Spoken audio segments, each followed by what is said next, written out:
जय गुरुदेव। प्रणाम सभी को। निरोग जीवन के महत्वपूर्ण सूत्र अध्याय 15 लास्ट 14 अध्याय में हमने वृक्ष वनस्पतियों को लगाएं इसके बारे में पढ़ा था, उनके बहुत से लाभों के बारे में जाना था। आइए इसी श्रृंखला में आगे बढ़ते हैं। हमारा स्वास्थ्य संकट और उसका समाधान। यह प्रगति का युग कहा जाता है। बुद्धि कौशल से मनुष्य ने आर्थिक, वैज्ञानिक तथा सुविधा साधनों की अभिवृद्धि में आश्चर्यजनक उन्नति की है, पर जहाँ तक व्यक्तिगत एवं सामाजिक जीवन की स्थिति का संबंध है, निश्चित रूप से हम पिछड़ते ही चले गए हैं। इस तथाकथित उन्नति ने मानवीय सुख शांति में अभिवृद्धि नहीं, कमी ही की है। सामान्य समझ के अनुसार होना यह चाहिए कि जितने सुविधा साधन बढ़ें, उसी अनुपात से मनुष्य की सुख शांति, प्रगति और समृद्धि का पथ प्रशस्त हो, किंतु वैसा देखने में नहीं आता। लंबे अतीत की बात जाने दें और 100-50 वर्ष पूर्व के जो भी व्यक्ति अभी जीवित हैं, उनके बचपन में जो परिस्थितियां थीं, उनका विवरण सुने और आज से उसकी तुलना करें, तो यही प्रतीत होगा कि इतने कम समय में कितना अधिक निषेधात्मक बदलाव हुआ है। विकृति, पतन, संताप और द्वेष दुर्भाव की ओर कितनी तेजी से बढ़े हैं। 50-100 वर्षों में धन दौलत बहुत बढ़ी है। विकास के अनेक साधन बढ़े हैं। सहकारी बैंक, सहयोगी समितियां, सरकारी कृषि सहायता और समाज कल्याण कार्यक्रम, स्कूल, अस्पताल, सड़कें, पुल, यातायात साधन, डाक, तार, व्यवसाय के साधन, कारखाने, नौकरी के क्षेत्र, मनोरंजन, गृह आदि में भारी वृद्धि हो जाने के फलस्वरूप जनसाधारण की सुख शांति में उसी अनुपात से वृद्धि होनी चाहिए थी, और आज का मनुष्य 100 वर्ष पूर्व वालों की तुलना में अधिक सुखी और समुन्नत दिखाई देना चाहिए था। पर देखा इसके ठीक विपरीत जाता है। आर्थिक सुविधा के फलस्वरूप बढ़ी हुई चमक दमक और टीप टाप के अतिरिक्त और भी दिशाओं में आज सूनापन, खोखलापन और अधः पतन दिखाई पड़ रहा है। स्वास्थ्य के संदर्भ में विचार करें तो इन 2-3 पीढ़ियों में ही जन स्वास्थ्य की बुरी तरह दुर्दशा हो गई। पहले जहां साधारण व्यक्ति 20-30 मील पैदल आसानी से चल लेते थे, बैल न होने पर कृषि कार्यों में स्वयं उसकी स्थान पूर्ति करते थे, एक सेर अन्न आसानी से हजम कर लेते थे, वहां अब 1-2 मील चलने के लिए भी सवारी का सहारा ताकना पड़ता है। शारीरिक श्रम सहन नहीं होता। देहाती नवयुवक अपनी अच्छी खासी खेती करने की अपेक्षा शहरों में क्लर्की ढूंढने के लिए मारे मारे फिरते हैं। उसमें श्रम से घबराहट ही प्रधान कारण है। खेती का श्रम उन्हें अखरता है, शरीर उसमें असमर्थता अनुभव करता है। यह अशक्तता इतनी व्यापक होती है कि 4-6 दिन के लिए कोई बुखार खांसी का शिकार हो जाए तो संभलने में महीनों का समय चाहिए। जहां कुछ समय पूर्व लोग महीनों जूड़ी तिजोरी का प्रकोप सहते हुए हल चलाते और कृषि कार्य करते रहते थे, वहां जीवनी शक्ति के अभाव में अब सामान्य रोगों का मुकाबला कर सकना भी संभव नहीं हो रहा है। अब 10-5 पैसे की दवा में कोई रोग अच्छा नहीं हो सकता। 100-150 रुपया तो जुकाम खांसी ले मरते हैं। फिर बड़ी बीमारियों के लिए तो हजारों की व्यवस्था किए बिना, सैकड़ों इंजेक्शन लगवाए बिना छुटकारा नहीं। विचारने की बात है कि आखिर ऐसा हो क्यों गया। साधन बढ़ने के साथ साथ स्वास्थ्य का स्तर बढ़ना चाहिए था। उल्टी गंगा कैसे बहने लगी। लोग इस प्रकार कमजोर क्यों होते चले गए। महिलाएं घर का कामकाज संभालते हुए पुरुषों के साथ खेती बाड़ी के कठोर श्रम में सहायता करती थीं। प्रसव होते रहते थे और किसी कष्टकर स्थिति का अनुभव न होता था। खाने को रूखा सूखा दाल दलिए जैसा भोजन, फिर भी निरोग और हृष्ट पुष्ट। आज परिश्रम भी कम, खाद्य पदार्थ की मूल्यवान सुविधाएं भी अधिक, चिकित्सा के साधन भी बहुत, फिर भी महिलाओं के स्वास्थ्य बेतरह गिरते चले जा रहे हैं। रंग रोगन करके किसी तरह चेहरा ही कुछ आकर्षक सा बना रहता है, बाकी भीतर देखा जाए तो बिल्कुल खोखलापन, सामान्य दुर्बलता की शिकार, रक्त की कमी, मूत्र रोग की व्यथा, यह आए दिन की शिकायतें हैं जिनमें हमारा महिला समाज ग्रसित होता चला जा रहा है। यही हाल बच्चों का है। दस्त, उल्टी, अपच, जिगर जैसे उदर रोगों में 90% बच्चे ग्रसित मिलेंगे। दवा दारू के बलबूते किसी प्रकार जिंदा रह गए तो बड़े होने पर उनका कोई उज्जवल भविष्य नहीं बन पाता। मनुष्य जैसा बुद्धि प्रधान प्राणी अपने कर्तव्य, पुरुषार्थ और विचारणा के आधार पर लाखों वर्षों से निरंतर आगे बढ़ता चला गया है। एक-एक करके प्रगति की अनेक मंजिलें उसने पूरी की हैं। वह प्रकृति से लड़ा है, परिस्थितियों से लड़ा है, कठिनाइयों से लड़ा है और इस संघर्ष में आश्चर्यजनक स्तर की सफलता प्राप्त करता चला आया है कि स्वास्थ्य के संबंध में पिछले दिनों क्या गड़बड़ हो गई, जिससे पीढ़ी दर पीढ़ी वह क्रमशः अधिक दुर्बलता और अधिक रुग्णता का शिकार बनता चला जा रहा है। तलाश करने पर एक ही उत्तर सामने उपस्थित होता है कि आहार विहार संबंधी हमारे स्वाभाविक दृष्टिकोण में विकृति आई, न अधिक चतुरता का चाव और उपयोग का ओछा आकर्षण हमें असंयम की ओर ले दौड़ा। परिश्रम से जी चुराने की आराम तलबी में बड़प्पन मानने की प्रवृत्ति बढ़ी। जीव के विविध स्वादों के पीछे आहार की स्वाभाविकता और सात्विकता नष्ट कर दी गई। 3/4 आहार अभक्ष्य स्तर का खाया जाने लगा। मात्रा स्वच्छता की बात ही भूल गए। जिह्वा का चटोरापन जिधर नचाता रहा, कठपुतली की तरह नाचते रहे। व्यंजन खाने वालों ने अपने को भाग्यशाली माना, देखने वालों में लार टपकाई और सस्ती भाड़ी शक्ल बनाकर मरने के लिए और भी अधिक गहरा गड्ढा खोदा। सस्ते अभक्ष्य तैयार करने वालों ने प्रतिस्पर्धा में एक से अधिक बढ़कर विष उगाए। हलवाइयों, होटलों और चाट पकौड़ी की दुकानों पर ऐसे ही स्वास्थ्य को चौपट करने वाले उपहार लाखों टन नित्य बनते हैं और इन जिह्वा लोलुप लोगों के पेट में प्रवेश करके स्वास्थ्य की संपत्ति का पाचन क्रिया का सत्यानाश करते चले जाते हैं। नशेबाजी एक अद्भुत विपत्ति है। उसमें न स्वाद, न रंग, न गुण, न कुछ। पैसा, खून, चरित्र, मस्तिष्क चारों को ही बुरी तरह जलाने की बात सर्वविदित है। फिर भी न जाने कौन सा कैसा दुर्भाग्य मनुष्य के मन में घुस पड़ा कि जिसे देखो वही नशेबाजी का शिकार दिखाई पड़ता है। शराब, गांजा, अफीम, चरस, भांग की कितनी बड़ी खपत है, इसे भयावह सरकारी आंकड़ों और विक्रेताओं के हिसाब किताब से भली प्रकार समझा जा सकता है। सबके ऊपर तंबाकू है, उसके बारे में तो कहना ही क्या। बीड़ी, सिगरेट, खानी, सूंघनी, चिकनी सब मिलकर इनका इतना प्रचलन है कि अधिकांश लोगों को इसके बिना चैन नहीं। स्त्री बच्चों की थोड़ी संख्या निकाल दी जाए तो फिर ऐसे व्यक्ति मुश्किल से ही ढूंढे मिलेंगे जो किसी प्रकार का नशा न करते हों। इसमें आर्थिक अपव्यय इतना होता है कि यदि इस रकम को बचा लिया जाए तो इसी से देश भर की शिक्षा व्यवस्था बन सकती है। शारीरिक दृष्टि से यह कहा जा सकता है कि लगभग 1/4 जीवन नशेबाजी में घट जाता है और लगभग 1/3 रोग इस कारण होते हैं। मन की अपवित्रता, उत्तेजना, आवेश, वासना, क्रोध, निष्ठुरता जैसे कितने ही ऐसी बुराइयां उत्पन्न होती हैं जो नशेबाज को चारित्रिक दृष्टि से गया गुजरा और सामाजिक दृष्टि से बहुत हद तक अवांछनीय व्यक्ति बना देती हैं। विचारणीय बात है कि क्या इतनी बुराइयां और हानियां जानते हुए भी जो नशेबाजी करते हैं उन्हें बुद्धिमान कहा जाए? यदि उनका मस्तिष्क तीव्र भी मान लिया जाए तो भी इतना तो स्वीकार करना ही होगा कि इस समझदारी का ठीक से उपयोग नहीं किया गया। दिमाग में अक्ल का होना ही काफी नहीं, उसका सही तरीके से उपयोग कर सकना भी जरूरी है। जो अक्लमंद होते हुए बेअक्ल के काम करें उन्हें क्या कहा जाए।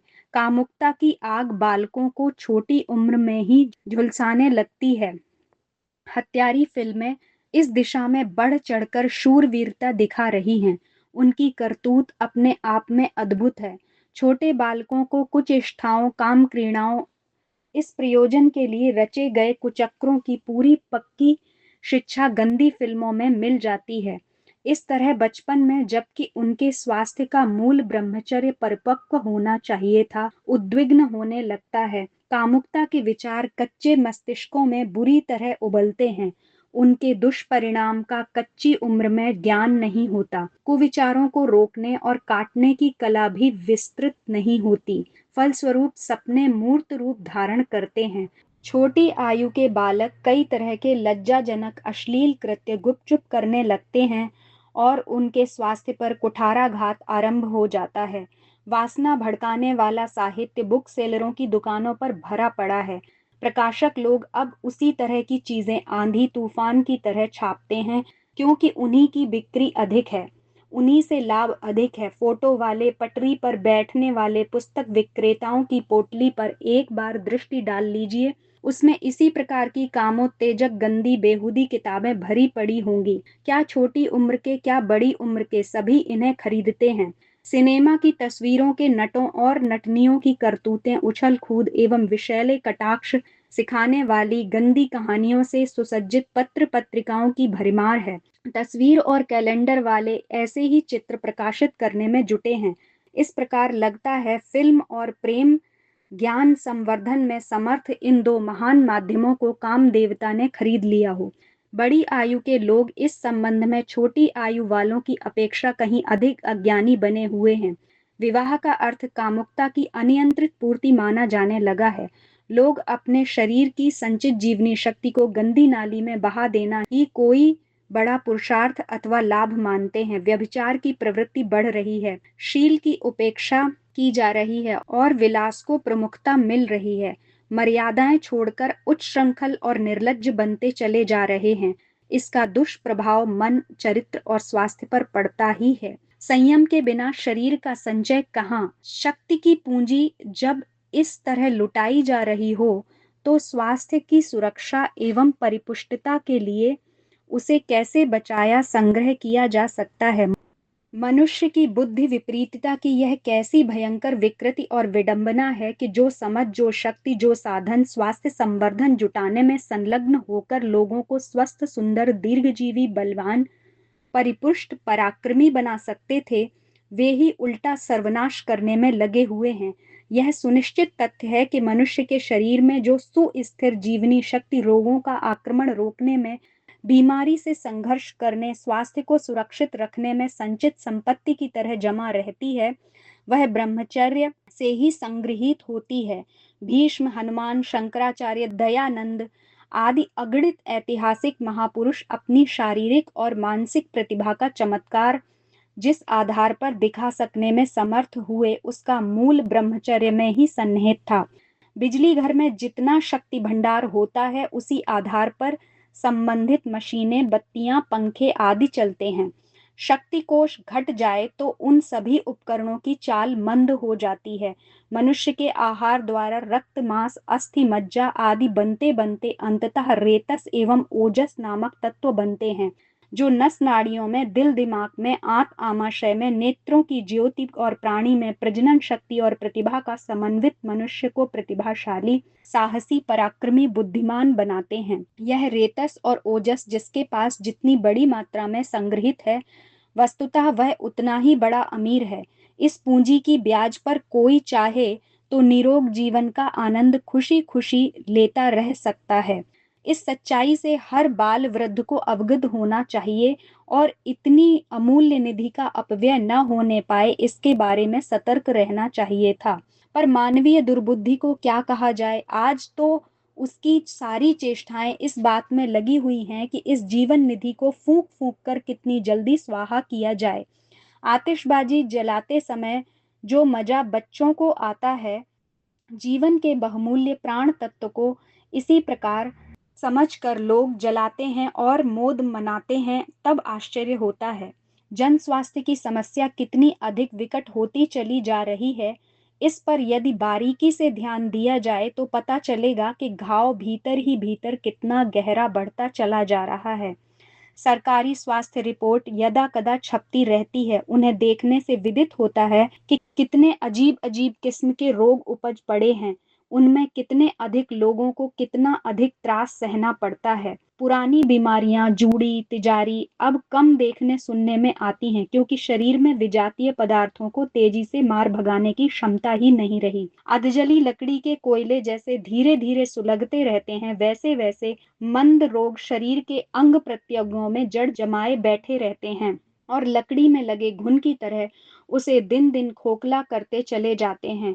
लोगों से पूछताछ की जाए तो अपच की शिकायत 90% लोगों में पाई जाएगी। अच्छी तरह भूख न लगना, पाचन ठीक से न होना, दस्त साफ न होना, गैस उठते रहना, मुंह में बदबू, पेट में भारीपन, दांतों में पायरिया, मुंह में छाले जैसी शिकायतें हर किसी को मिलेंगी। नींद पूरी न आना, सिर भारी रहना, गर्मी में गर्मी और सर्दी में सर्दी अधिक लगना, शरीर का निर्जीव सा रहना, थोड़ा काम करते ही भारी थकान का होना जैसी शिकायतें शायद ही किसी विरले व्यक्ति को ना हो। अब यह बीमारियां भी एक प्रकार की फैशन बन गई हैं। जिस प्रकार कलाई में घड़ी बंधी रहना एक शान है, उसी प्रकार जुकाम, खांसी, बवासीर, नींद लगने की गोली, एस्प्रिन आदि 10-5 दवाएं साथ न रहें तो समझा जाएगा यह गंवार किस्म का आदमी है, फैशनेबल बाबूजी नहीं।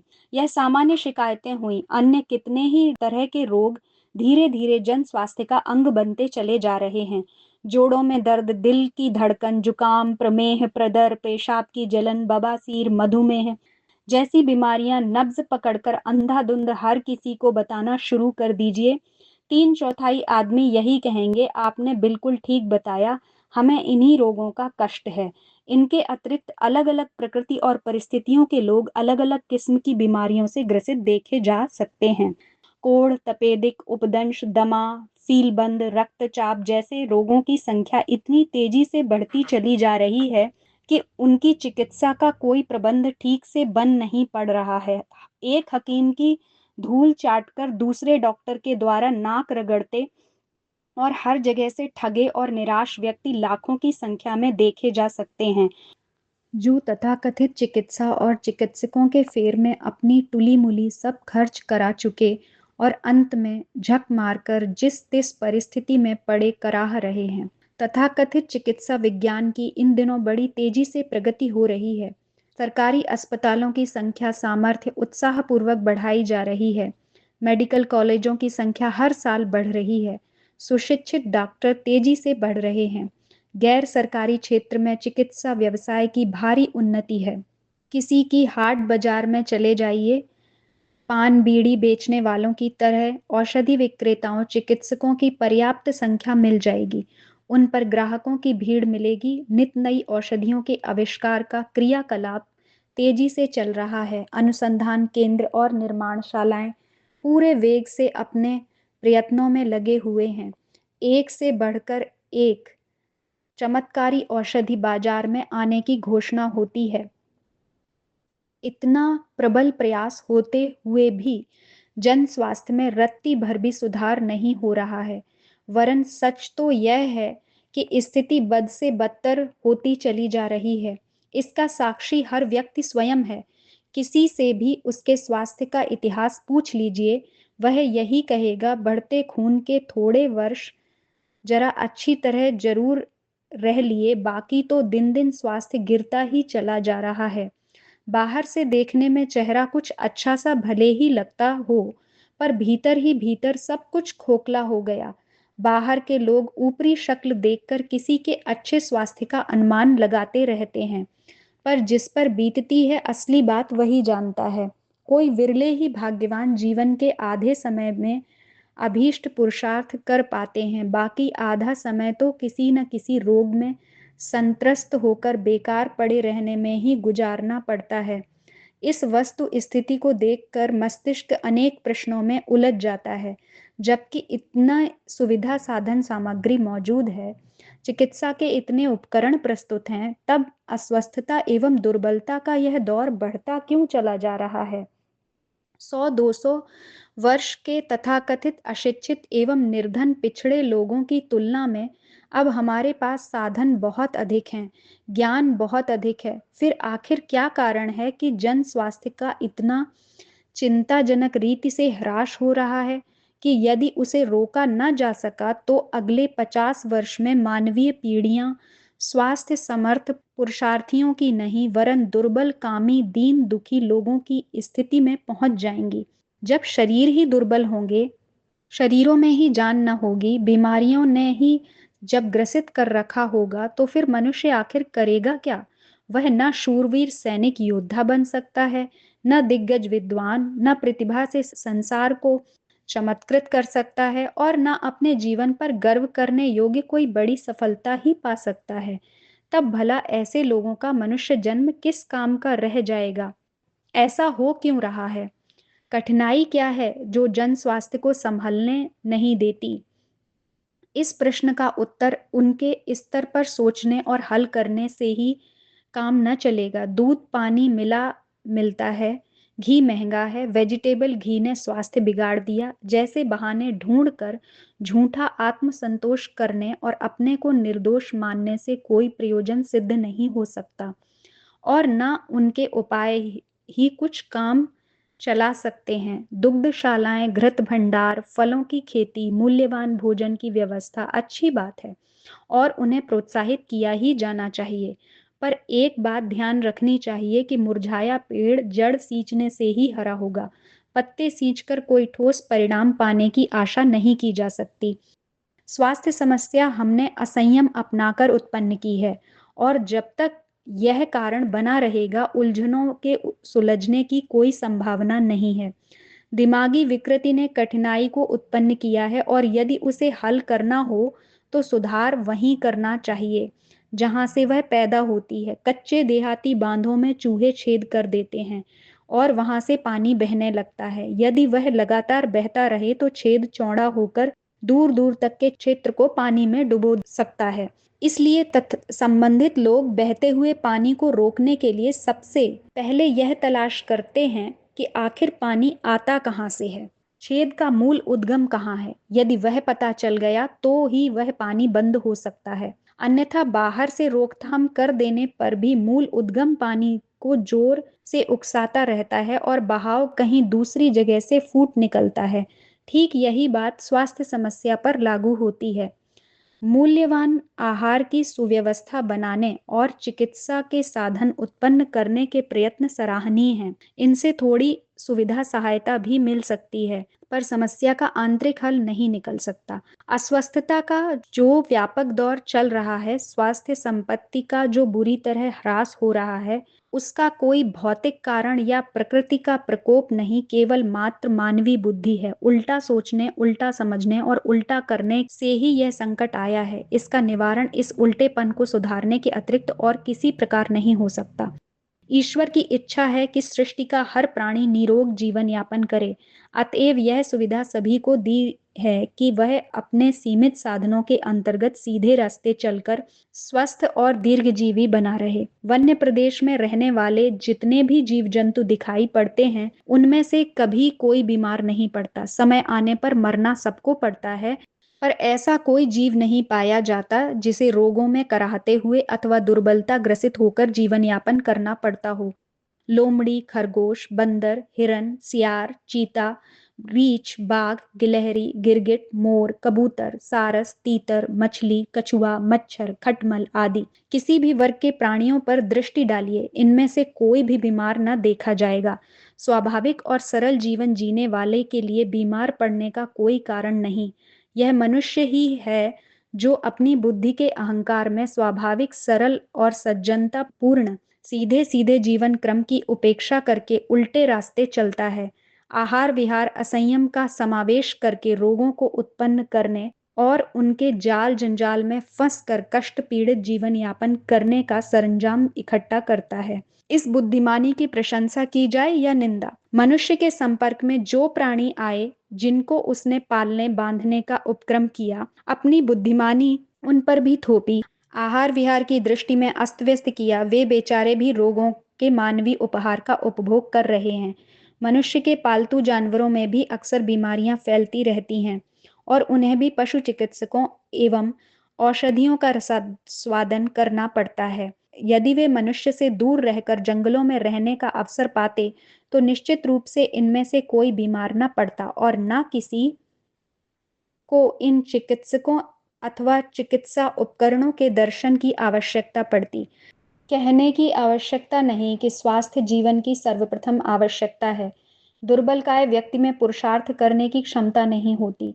जिसकी देह में आत्म शक्ति नहीं है, वह कोई बड़ा काम कैसे करेगा? देह यात्रा चलाने, इंद्रियों की क्षमता बनाए रखने, भोजन हजम करने, चलने फिरने, नहाने खाने आदि में भी तो शक्ति खर्च होती है। यदि उतना ही उत्पादन हुआ तो फिर आजीविका उपार्जन, अध्ययन, प्रतिस्पर्धा और संघर्ष, पारस्परिक सहयोग, मनोरंजन आदि कार्यों के लिए अतिरिक्त शक्ति चाहिए और वह शक्ति रोग मुक्त शरीर में ही उत्पन्न होती है। दुर्बल व्यक्ति इससे वंचित रहता है। कोई कठिन काम करने का उत्साह ही नहीं होता, होता भी है तो तुरंत थकान आ जाने के कारण उसे छोड़ना पड़ता है। ऐसे व्यक्ति ज्यों त्यों जिंदगी के दिन पूरे कर सकते हैं। कोई बड़ी सफलता जिस पर गर्व किया जा सके ऐसे लोगों के हाथ नहीं आती। बीमार व्यक्ति तो धरती का भार है। आप कराहता कष्ट सहता है, दूसरों को सेवा में जुटाए रहकर उनका समय बिगाड़ता है, स्वयं दुखी रहता है और दूसरों को दुख देता है। कुछ कमाना तो दूर, उल्टे दवा दारू में, पथ्य उपचार में अनावश्यक खर्च करा के परिवार की अर्थव्यवस्था बिगाड़ता है, वातावरण में गंदगी और मनहूसी पैदा करता है। छूत लगने से दूसरों को भी कोई रोग होने की आशंका बनी रहती है। बीमार शरीर का मस्तिष्क भी बीमार हो जाता है और वह चिड़चिड़ा, छिद्रान्वेषी, दुर्भावना युक्त बनकर जिनके संपर्क में रहता है उनके लिए पग पग पर क्षोभ का कारण बनता है। बीमारी का प्रजनन, उनकी संतानें पैतृक विरासत लेकर जो कुछ आती हैं उनके फलस्वरूप उन बेचारों को भी रुग्ण रहना पड़ता है। अनेक ऐसी विकृतियां रोग उत्पन्न करता है जिसमें वह अपने लिए, परिवार के लिए, समाज के लिए एक अभिशाप बनकर ही जीता है। कोई बीमार पड़ जाए तब तो वह सहानुभूति का पात्र एवं सेवा का अधिकारी है, पर इससे पूर्व हर एक को यह विचार करना चाहिए कि बीमार ना पड़े, दुर्बलताग्रस्त ना हो। यदि समय रहते सतर्कता बरती जाए तो निसंदेह अस्वस्थता से बचा जा सकता है। कुछ पैतृक अथवा सामयिक रोगों को छोड़कर बाकी बीमारियां मनुष्य की स्वयं की उपार्जित की हुई होती हैं। कोई भी संयमी और सतर्क प्रवृत्ति का मनुष्य उनसे बड़ी आसानी से बचा रह सकता है। बीमारी और कमजोरी असंयम की कीमत पर खरीदी जाती है, वे मुफ्त में नहीं मिलती। यदि यह खरीद बंद कर दें तो वे जबरदस्ती गले नहीं पड़ सकती। बाजार में जाकर हम तरह तरह की चीजें खरीदते हैं, उनकी कीमत चुकाते हैं तभी घर ला पाते हैं। बीमारियां भी ठीक इसी तरह की खरीदी जाने वाली वस्तु हैं, जिन्हें लोग बहुत पैसा और कुछ समय खर्च करके बहुत देर में खरीद पाते हैं। आहार के असंयम को ही लीजिए, तरह तरह के जायकेदार व्यंजन कितनी मेहनत से, कितना पैसा खर्च करके, कितनी देर में पकाए जाते हैं। आरोग्य शास्त्र की दृष्टि से यह व्यंजन बिल्कुल निकम्मे, बेहुदे, हानिकारक कूड़े करकट की तरह हैं, पर चटोरेपन के लालच में उन्हें आवश्यकता से बहुत अधिक मात्रा में खाया जाता है। कायदे से होना यह चाहिए था कि यह चीजें तुरंत ही हमें बीमार कर देती, पर प्रकृति इस मामले में ढीली पोली है, इन गुनाहों को इकट्ठे करती रहती है और तब कहीं बहुत देर में दंड व्यवस्था का उपक्रम जुटाती है। इसीलिए तो कहा गया है कि भरी पूरी कीमत चुकाने पर भी बीमारी तुरंत नहीं खरीदी जा सकती है। टिकट खरीदते समय स्टेशनों पर कई बार लंबी लाइनों में खड़ा होना पड़ता है, तब कहीं नंबर आता है। इसी प्रकार आहार विहार का असंयम करते रहने पर भी उसका प्रतिफल खरीदने में हमें बहुत बहुत समय तक इंतजार में खड़ा रहना पड़ता है, तब कहीं वह विपत्ति आती है। यदि हम अदूरदर्शिता छोड़कर समझदारी का रास्ता अपनाएं, दूर की बात सोचें, स्वास्थ्य का महत्व समझें, दुर्बलता और बीमारियों के प्रतिफल से डरें और कोई कारण नहीं कि सात्विक आहार विहार अपनाकर निरोग जीवन जीने की आकांक्षा उत्पन्न ना हो। यदि वह आकांक्षा सच्ची एवं सुदृढ़ है तो उसके पूरे होने में रत्ती भर भी कठिनाई नहीं है। अफ्रीकी बंदर बुद्धू किस्म के होते हैं, वे बड़ी आसानी से शिकारियों की पकड़ में आ जाते हैं। शिकारी लोग छोटे मुंह के बर्तन जमीन में गाड़कर उसमें चना भर देते हैं। बंदर उन्हें निकालने के लिए हाथ डालते हैं और मुट्ठी भर बाहर खींचते हैं। बर्तन का मुंह इतना छोटा होता है कि बंधी हुई मुट्ठी बाहर निकल नहीं सकती। बंदर उसी में कैद हो जाता है। भरी मुट्ठी खींच सकना संभव नहीं होता और मुट्ठी खाली करके हाथ निकाल लेने की समझ उस बेवकूफ जानवर में होती नहीं। बस होता यह है कि बंदर चें चें करते उस बर्तन से जूझते रहते हैं, शिकारी आकर उन्हें मार ले जाते हैं। बेवकूफ बंदरों की यह मूर्खता अपने ऊपर क्रमशः लागू होती है। असंयम छोड़ते नहीं बनता, चटोरी जीव सात्विक आहार के लिए रजामंद नहीं होती, अन्य इंद्रियां भी अपनी हरकतों से बाज नहीं आती और उधर प्रकृति भी अपनी नीति असंयम को रुग्णता के दंड में परिवर्तन नहीं करती। फलतः बंदर मारा जाता है। मनुष्य रोगों के कष्टों से कराह कराह कर सड़ता मरता रहता है। क्या इस स्थिति को बदला नहीं जा सकता? अपनी समझदारी का क्या पुनः निरीक्षण नहीं हो सकता? क्या अपनी आदत बदली सुधारी नहीं जा सकती? अपना बदलना, अपना सुधारना, अपने को काबू में लाना यदि संभव हो, तो यह निश्चित है कि अस्वस्थता संबंधी जिस व्यापक संकट में मनुष्य जाति बुरी तरह फंस गई है, उससे बड़ी सुगमता पूर्वक छुटकारा पाया जा सकता है। शारीरिक दुर्बलता को सशक्तता में बदला जा सकता है। बीमारियों से बिना हकीम डॉक्टरों की सहायता के छुटकारा पाया जा सकता है और वे सदा के लिए विदा हो सकती हैं। इसके लिए कोई बड़े साहसिक कदम उठाने, तप करने, साधना सीखने या कष्ट उठाने की आवश्यकता नहीं। केवल इतना भर करना पड़ेगा कि अपने मस्तिष्क में आहार विहार संबंधी जो अशुद्ध मान्यताएं जड़े जमाए बैठी हैं, उन्हें ढूंढें और एक एक की गंदी चमगादड़ों की तरह बुहारी मार मार कर घर से बाहर कर दें। ये चुड़ैलें जब तक अड्डा जमाए बैठी रहेंगी, तब तक विपत्तियों का अंत नहीं हो सकता। आहार के संबंध में हमें कुछ स्वर्ण सूत्र स्मृति में ही नहीं वरन आस्था के क्षेत्र में प्रतिष्ठापित करने होंगे। जीवन खाने के लिए नहीं, खाना जीवन के लिए है। दो जायके के लिए अभक्ष्य उधरस्थ नहीं करते रहना, वरन औषधि की तरह आहार को उपयुक्त ताकि कसौटी पर कसकर ही अंगीकार करना है। 3 भूख लगे बिना कुछ नहीं खाना। 4 जब खाना तब आधी पेट रोटी के लिए, चौथाई पानी के लिए और चौथाई हवा के लिए नियत रहे। आधा नहीं तो 3/4 से ज्यादा पेट कभी नहीं भरा जाए। 5 मसालों का, तली चीजों का, मिठाइयों का पूरी तरह बहिष्कार। 6 अपनी प्रकृति के अनुरूप वह आहार लेना जो जल्दी हजम होता हो। 7 आहार में शाक भाजी का बाहुल्य। 8 2 बार से अधिक भोजन न करना, बीच बीच में कुछ खाते रहने की आदत बिल्कुल छोड़ना। 9 प्रातः काल के जलपान में केवल दूध छाछ जैसे हल्का पेय। 10 खूब चबाकर और प्रसन्नता की मनः स्थिति में ईमानदारी की कमाई का भोजन करना। यह 10 सूत्र ऐसे हैं जिनका समावेश यदि आहार के साथ कर लिया जाए तो पेट खराब न होने पाएगा। जो खाया जाएगा ठीक तरह हजम हो जाएगा और उसमें शुद्ध रस सम बनेगा। इतनी भर व्यवस्था हो जाने से रोगों की जड़ कट सकती है। यह तथ्य सर्वविदित है कि समस्त बीमारियों की जड़ कब्ज है। जिनका पेट खराब होगा, उसका अपच विष और सड़न में परिणत होकर शरीर को विषैला बना देगा और वह विकृति जहां भी जम जाएगी वहीं बीमारी उत्पन्न कर देगी। बीमारियों के नाम और स्वरूप अनेक हो सकते हैं, पर उनका मूल कारण और आधार एक ही है। अतएव यदि कब्ज से बचा जा सके तो आरोग्य संबंधी समस्या का प्रमुख आधार मिल सकता है। कब्ज से बचे रहना बीमारियों से बचे रहने की सबसे बड़ी गारंटी है। अस्वस्थ व्यक्ति कब्ज से पीछा छुड़ा ले तो उनकी बीमारियों का आधार नष्ट हो सकता है और वे खोए हुए स्वास्थ्य को पुनः प्राप्त कर सकते हैं।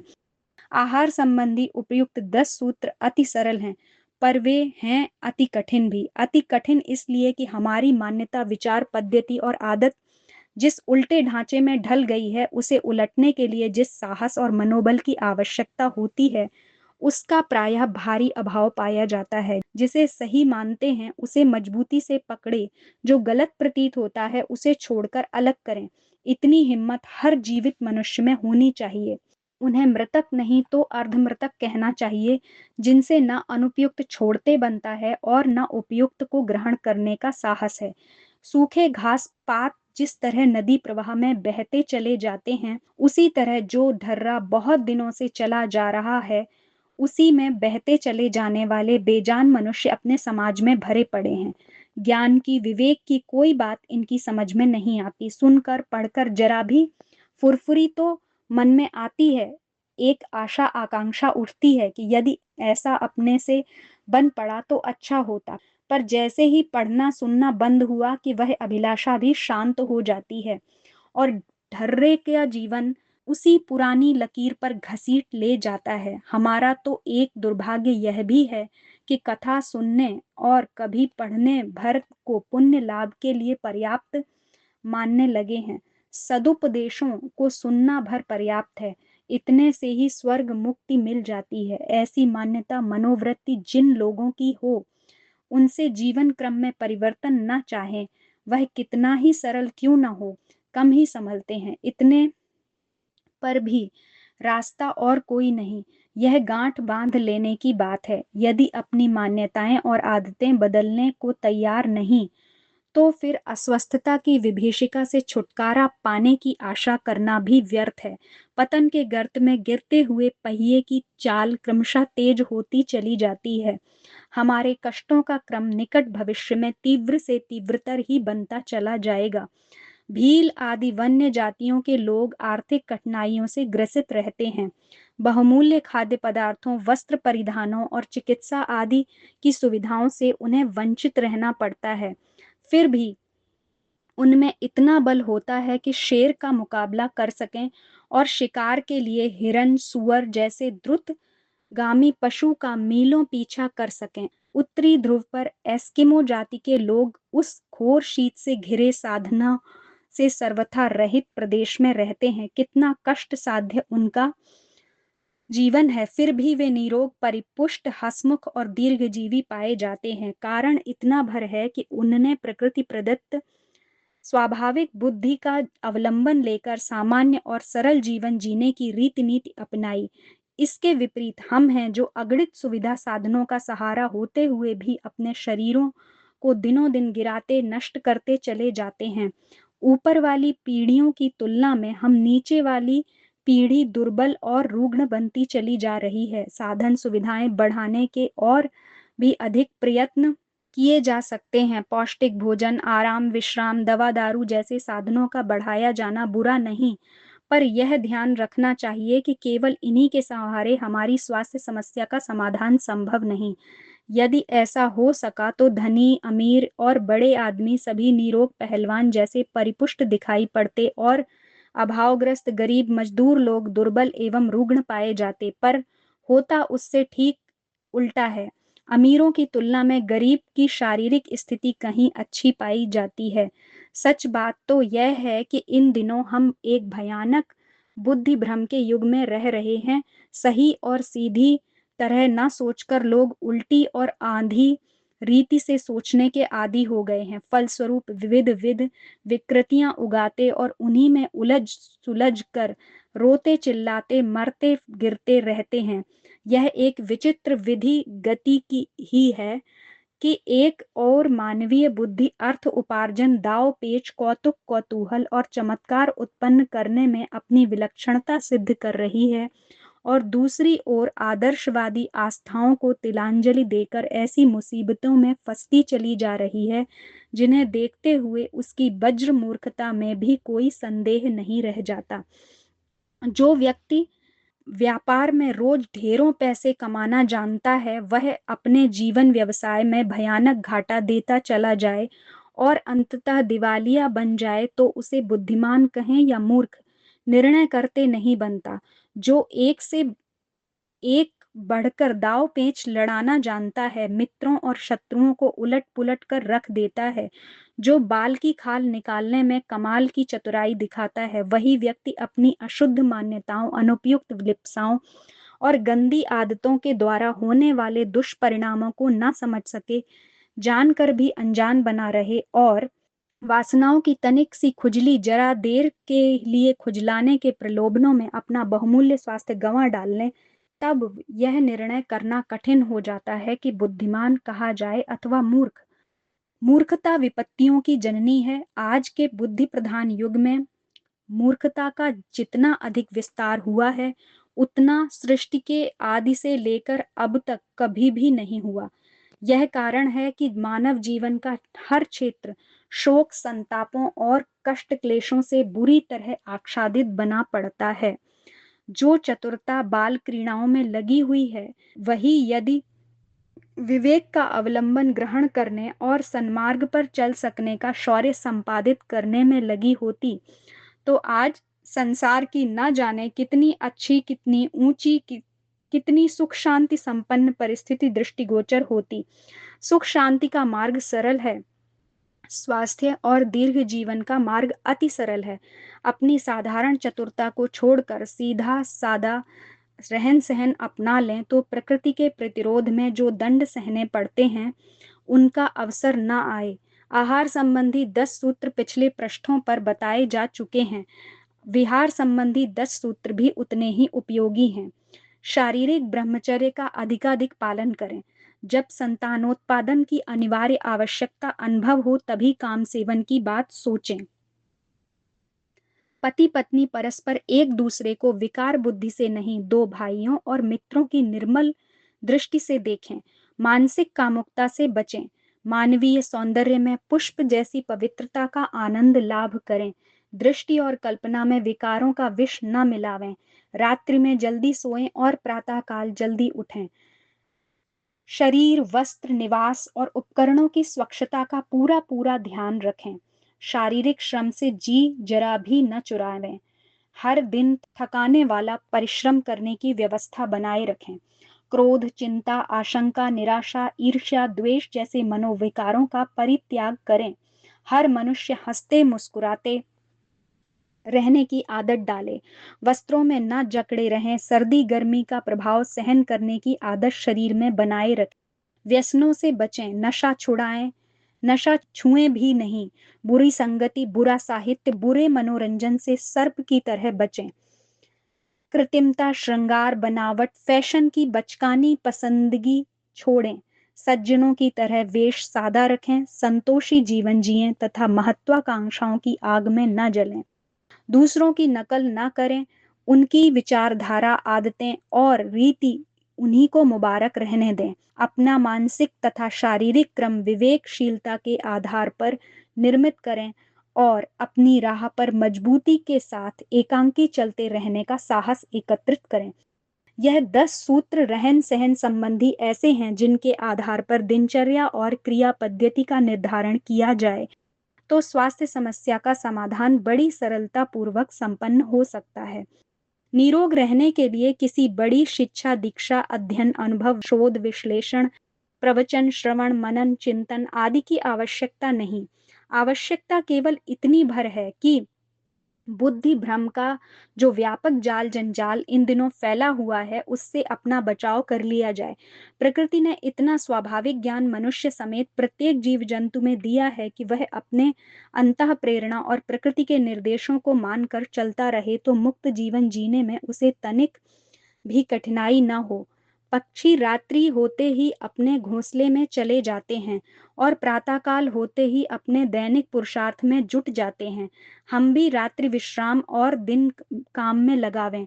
रात्रि को देर से सोने और सवेरे देर से उठने की बुरी आदत छोड़ें तो अक्षय स्वास्थ्य का आनंद ले सकते हैं।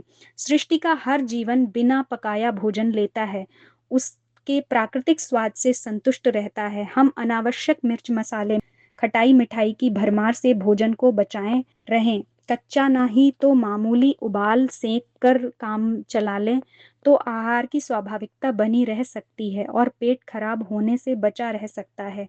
हृष्ट पुष्ट नर पशु भी काम सेवन की बात तब सोचते हैं जब मादा गर्भ धारण के लिए आतुर होती है, अन्यथा वे उस संदर्भ में कोई चेष्टा नहीं करते।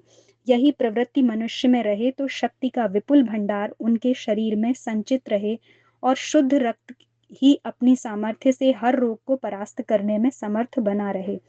उल्टी समझ, उल्टी रुचि, उल्टी चाल यही वे भूले हैं जिन्होंने तथाकथित सभ्यता के नाम पर अपना जाल जंजाल तान कर बुद्धिमान समझे जाने वाले मनुष्य को बुरी तरह फंसाया और बुद्धिहीन बनाया है। इस स्थिति में ही यदि हमें पड़ा रहना हो तो यह बात भी गांठ बांध लेनी चाहिए कि आगे दिन दिन हमारे वैयक्तिक और सार्वजनिक स्वास्थ्य का सत्यानाश ही होने वाला है। यह भ्रम दूर होना चाहिए कि कीमती खाद्य पदार्थ किसी को परिपुष्ट बना सकते हैं और दवा दारू के सहारे रोगों से निपटा जा सकता है।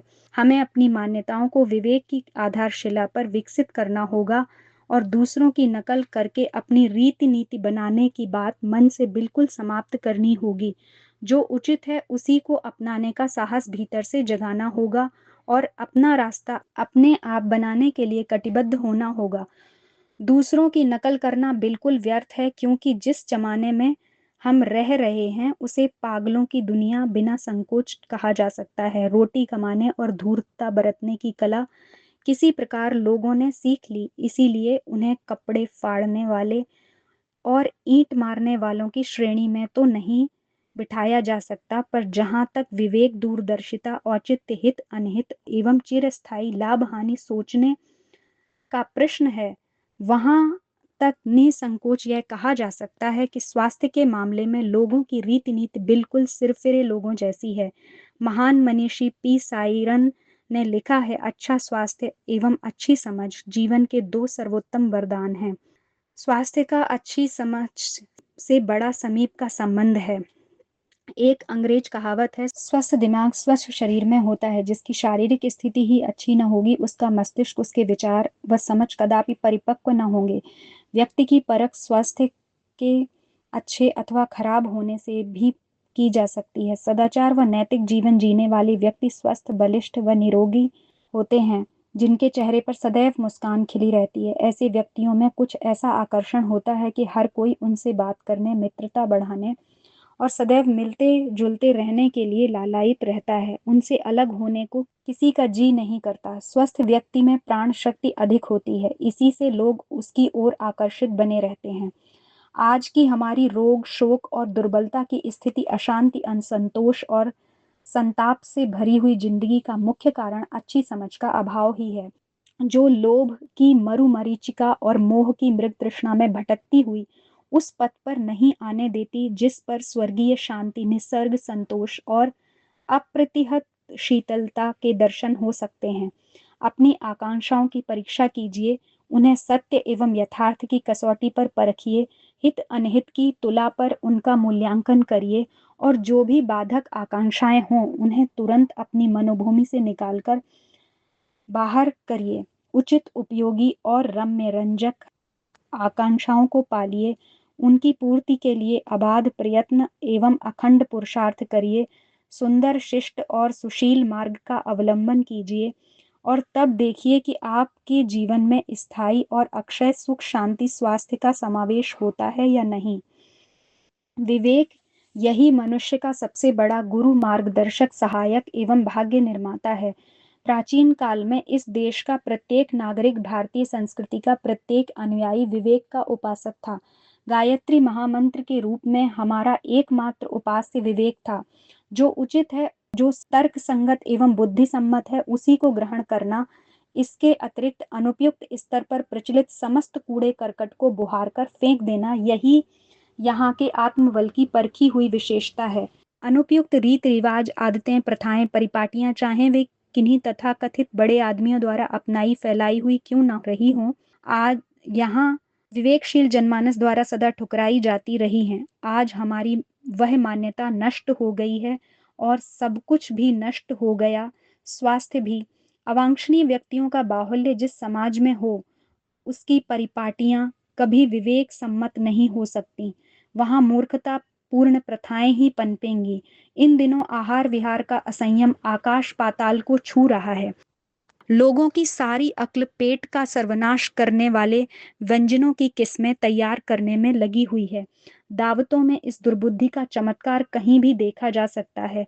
अमीरों की सजी बजी थालियां भी यही साक्षी देंगी। कामुकता भड़काने वाले चित्र, गीत, वाद्य, प्रकाशन, श्रृंगार, दृश्य, अभिनय मनुष्य की स्वास्थ्य, संपत्ति, जीवन शक्ति में आग लगाने के लिए तरह तरह की आतिशबाजी का सृजन कर रहे हैं। रहन सहन, आहार विहार में कृत्रिमता का इतना अधिक समावेश होता चला जा रहा है, मानो प्रकृति के निर्देशों का पूर्णतया बहिष्कार करने की ठान ली गई हो। नशों का विष पी पी कर मीठी मीठी धीमी धीमी आत्महत्या करने के लिए सारा समाज उन्मादियों जैसी कुचेष्टाएं करने में मस्त है। इन परिस्थितियों में छुट-पुट उपाय बढ़ते हुए स्वास्थ्य संकट को नहीं रोक सकते। हमें वर्तमान विचार पद्धति और रीति नीति में आमूल-चूल परिवर्तन करना होगा।